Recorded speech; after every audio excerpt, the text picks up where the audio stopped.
Hello, creative mind. Welcome back to the channel. And if it's your first time on the channel, subscribe and like this video. First of all, we are recreating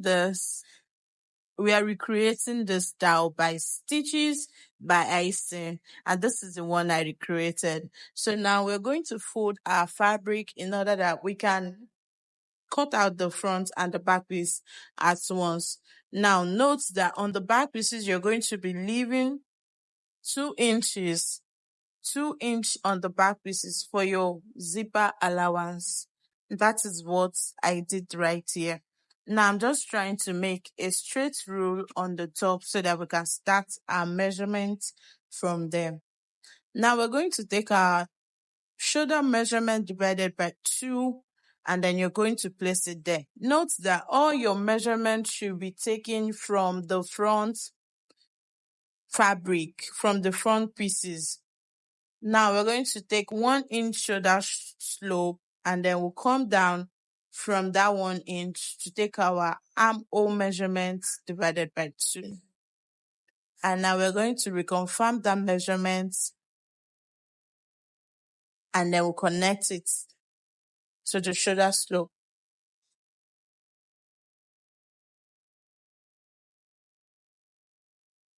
So for the neckline, we are using 2.5 inches deep and 2.5 inches wide for the neckline. If you want your outer neck to sit perfectly on you, 2.5 inches wide and 2.5 inches deep. And for the back neckline, 2.5 inches wide and 1 inch deep. And I will just connect those lines and extend it to the zipper allowance. Just like this. Now we're going to divide our armhole by 2, just like this. You divide your armhole by 2, and then you come inward by 0.7 inch, which is 3/4 of an inch, and then you connect it that way. Now you're going to divide your bust measurement by 4 plus your sewing allowance. Don't forget to add your sewing allowance. And now we'll give this a round shape. So we've gotten our armhole. Now we're going to take from our shoulder to our waistline, then from the shoulder to your hip line, and then on this hip line, on the waistline rather, we're going to take our waist measurement divided by 4, and then you place it right there, plus your sewing allowance. And I added 1 inch for my dart intake, because you're going to be having a dart on the waistline from the bust point to the hip point, which is what I just highlighted. You measure from your shoulder to your bust point, and then you take your dart measurement, which is your nipple to nipple measurement, divided by 2. And then you're just going to alight that on your fabric so that you can take in your darts when you're sewing. So now on that waistline, I'm going to come in 1/2 inch on both sides, and I'll just slightly, just like this, connect it to the bust point, and then back to the hip line rather, just like this. So now we're going to take our hip circumference rather, divided by 4, and then our sewing allowance. Now we're going to connect these lines together.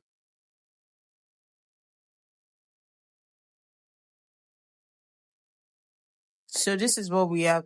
Now to get our hem line, because the inspiration we're working with is a pencil gown. So now on that, for that, whatever you have on your hip line, let's say you have 10 or 12, let's say 12, you're going to deduct 1 inch from that and then place it on your hem line. If you have 12 inches on your hip line, you're going to remove 1 inch to give you a pencil effect, and then place 11 on your hem line. But if you want it straight, you can just go ahead and place whatever you have on your hip line to your hem line. Now this is what we have. On the waistline, for our zip not to gape at the back, we are going to come in by 1 inch and then slightly connect that to the top of your gown and then to your hip line as well, just like this. Now we're going to cut this out.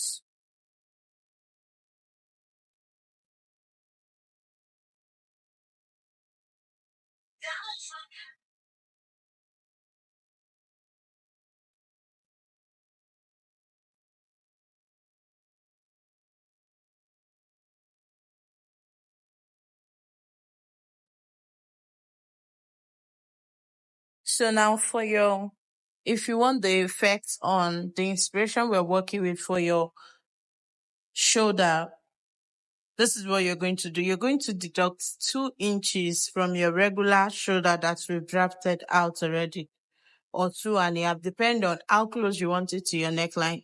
But I just remove 1.5 for my own because I want to be able to wear it to church as well. And now we're going to connect this to our armhole and cut it up.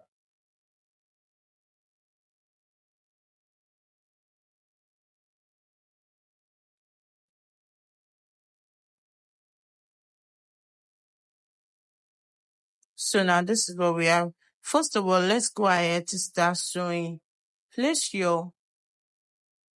going to take the darts, replace the darts on every point, on every pieces rather, and then take your darts. After taking your darts, you're going to place the back piece on the right piece, right side facing each other, and then stitch down your shoulder by 1/2 of an inch. After doing that, this is what I have. I iron that down and then the shoulder.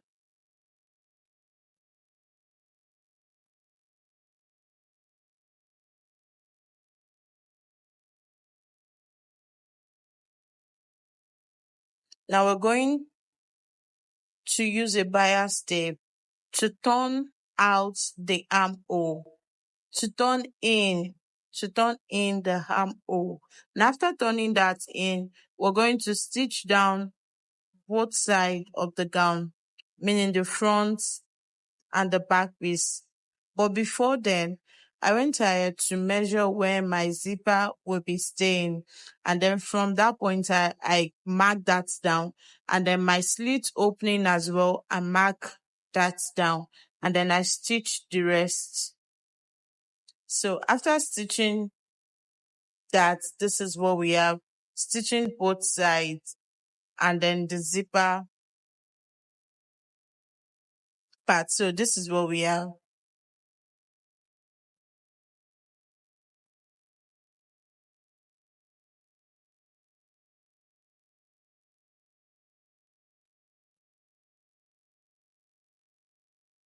Now let's work on the neckline. We're going to measure what we have on our neckline. Note that your neckline will not be up to what I am having here because you're going to be using 2.5 for your neck depth and your neck wideness.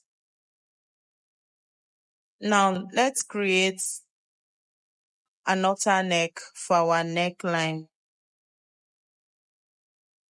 Note whatever you have on your neckline and then bring your fabric towards like this. You're going to fold your fabric just like this as if you want to cut a flare.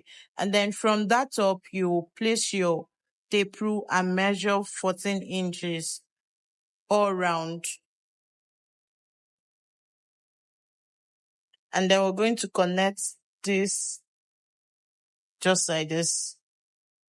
So from that line, you're going up by whatever you want your outer neck to be. I want it to stand as 2 inches, like stand as tall as 2 inches. If you want yours to be like 1.5 or 2.5, but anything above 2 inches, I think it will look tacky. So now I just reconfirm what my round neckline divided by 2 was giving me, and I noticed it wasn't equal. So I had to take back to increase the length by half of an inch so that I will have the neckline, the exact neckline. Now I have the exact neckline measurements, and I'm just going to readjust the 2 inches as well that I want.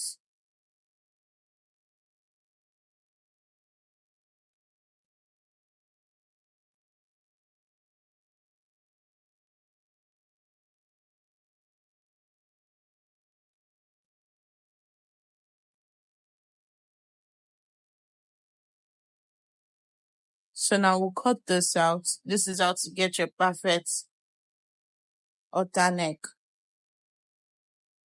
But note that for you to get your perfect halter neck with this method, you need to be using 2.5 inch for it to fit perfectly to your neck.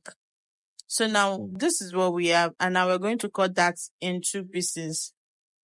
So now I have it in 2 pieces, and I went ahead to add a paper stay to it, iron it down, and then I'll make this face each other, right side facing each other. And then from this top, I'm going down to stitch it down by half of an inch. After stitching it down, this is what I have. Now, this style has a ruffle on the neckline. First of all, let's create the ruffle before we add our halter neck to it. Now, what you have on your neckline, your round neckline measurement, after taking it, you're going to times that by 2 and then cut out a long piece for that. Now, I'm trying to get the midpoint of this neckline.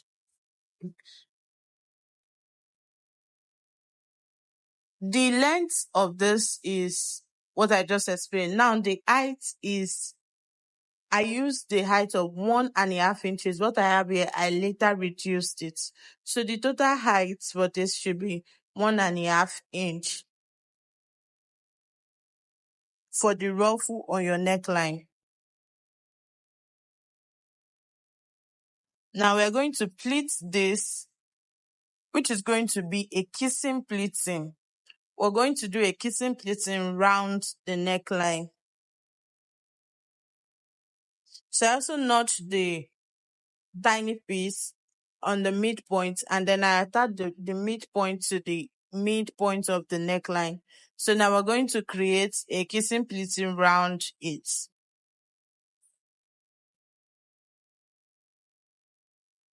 This is what it looks like. You can see I later reduce it, and I have 1.5 inch. So now let's add our halter neck to it.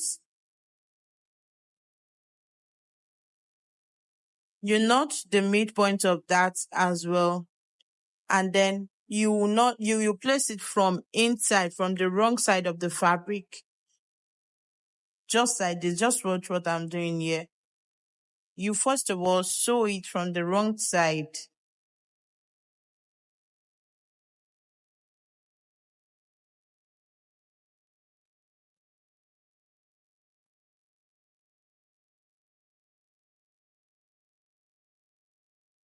This is what I'm doing. You stitch it down like that, and after stitching it down, you bring it towards the front like this, and you stitch down and cover it up by half of an inch, just like this. If you watch what I did here, you should be able to understand. After doing this, you have a perfect neckline just like this. Now this is what I have after stitching, and I went ahead to add my zipper after stitching the neckline. So this is what we have. And also I've hemmed down the hemline. So now what's next is for us to add our ruffle.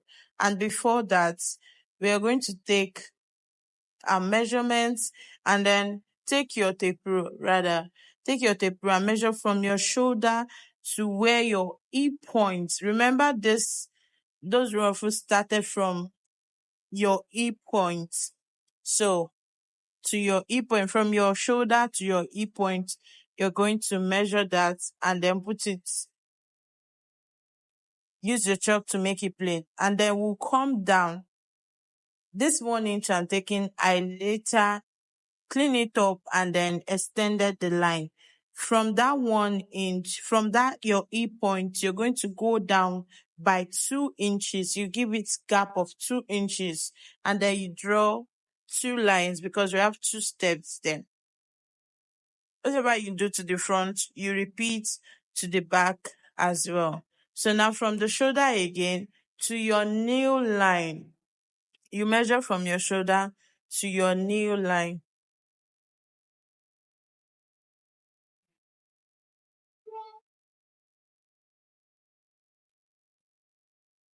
Make sure you do that on the both shoulders because you don't want your ruffles to be straight on one side and bending on the other side.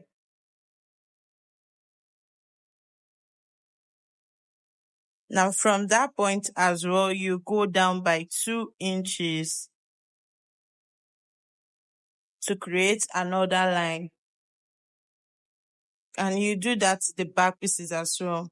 So now from the M line, what I did was from that M line, I went up by 1 inch from the M line. Remember the M ruffle is about 3. So from that 1 inch, you go up by 1 inch again and then 1 inch again to give you that 3 steps line.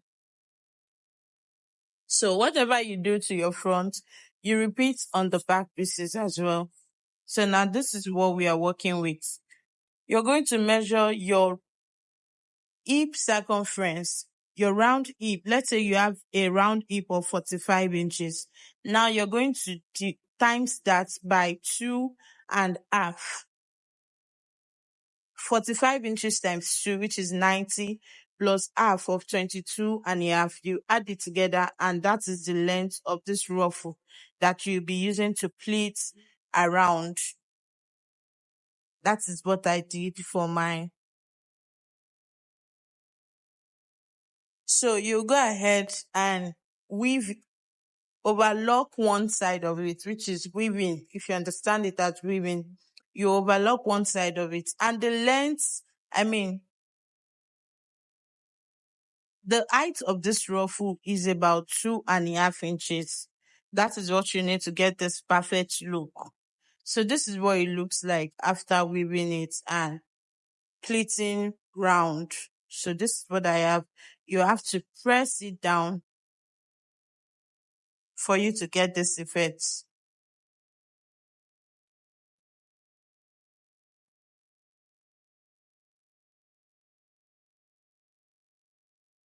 So this is what we have at the end. If you watch to this point, please don't forget to like and drop a comment. Thank you so much for watching. I appreciate your likes, your share, your comments, even your views. Thank you so much. And I hope to see you in my next video.